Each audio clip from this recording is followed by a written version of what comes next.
This video clip is also going to focus on ionization energy, but specifically looking at the objective number 22. Objective number 22, we're now going to take a look at the pattern that exists between first, second, third, and so on ionization energies. First ionization energy refers again to the energy required to remove an electron from a neutral atom and turn it into a 1+ ion. The second ionization energy refers to the energy that's needed to remove an electron from something that's already a +1 ion and turn it into a +2 ion.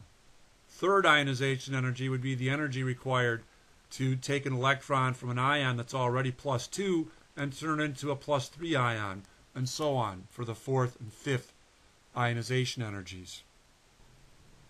Looking at a data table of first, second, third, fourth ionization energies for a selection of elements, we can see a pattern. For all elements, as we go from first to second, second to third, third to fourth, first to second, second to third, third to fourth ionization energy, the ionization energy increases. The first ionization energy is always less than the second. The second ionization energy is always less than the third, and so forth. For all elements, the first ionization energy will always be less than the second will always be less than the third less than the fourth. The reason for this comes down to this pattern comes down to electrostatics. When we remove an electron is a negatively charged particle. Initially, for the first ionization energy, we're removing a negative particle from an atom that is neutral. In a neutral atom, the amount of positive charge is equal to the amount of negative. Energetically, it's easier to take a negative charge away from and pull something away from something that's neutral than it will be as we go forward in our pattern. When we get to the second ionization energy, we now have something that's a +1 ion. In a +1 ion, the amount of positive charge is now greater than the amount of negative charge. Because the amount of positive is greater than the amount of negative charge, it takes more energy now to reach in and take a negative and remove it from a +1 charged species compared to something that's neutral. As we move forward to the third ionization energy, we now have something that's a +2 ion, and we need to remove something that's negative. So coming in this case, in the +2 ion, the amount of positive in the nucleus is now even greater than the amount of negative present in the electron cloud. The attractive force between the nucleus and the cloud is increased. So coming in and trying to take an electron and remove it from something that's +2 charge takes more energy than it does to reach into something that's +1 charge and remove a negative, which takes more energy than reaching into something that's neutral and trying to pull a negative away. It all comes down to electrostatic attraction. So for all elements on the periodic table, this pattern remains true. The first ionization energy will always be greater than the second ionization energy, which will always be greater than the third ionization energy.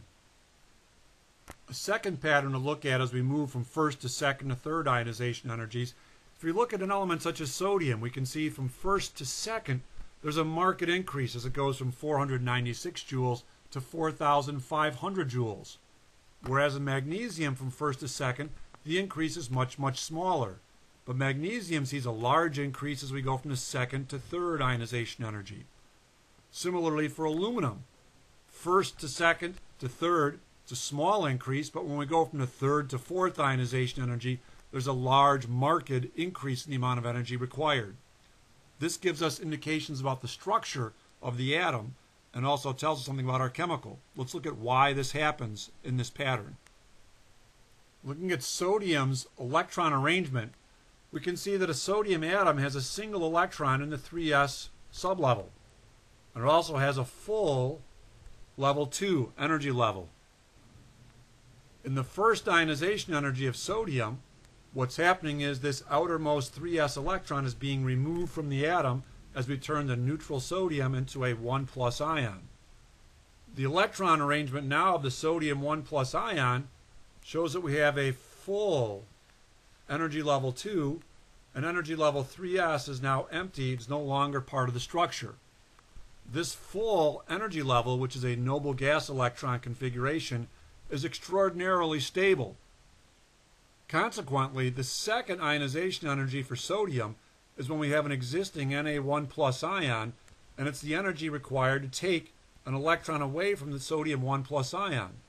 The sodium 1 plus ion has this very stable, full second energy level electron arrangement. So now what we're going to try to do is have to come in and pull an electron away from an extraordinarily stable arrangement and pull it out to turn the sodium 1 plus into a sodium 2 plus ion. Breaking apart this very stable noble gas electron configuration requires an immense amount of energy, and that's why we see such a marked increase in energy, where the first ionization energy is 496 joules, but the second is almost tenfold larger at 4,560 joules of energy. Magnesium, on the other hand, has 2 electrons in its outermost 3s sublevel. The ionization energy, first ionization energy, is the energy required to pull the first electron away from a neutral atom. So we're going to be pulling 1 electron out to turn this into magnesium 1 plus. Unlike sodium, when magnesium is a 1 plus ion, magnesium still has a single electron remaining in the 3s sublevel. So the second ionization energy for magnesium, when we're turning a 1 plus ion into a 2 plus ion, is the energy required to reach in and pull out this other electron, the single electron remaining in the 3s sublevel. This is why in magnesium we see only a modest increase of 738 joules to 1450 joules as we move from the first to second ionization energy.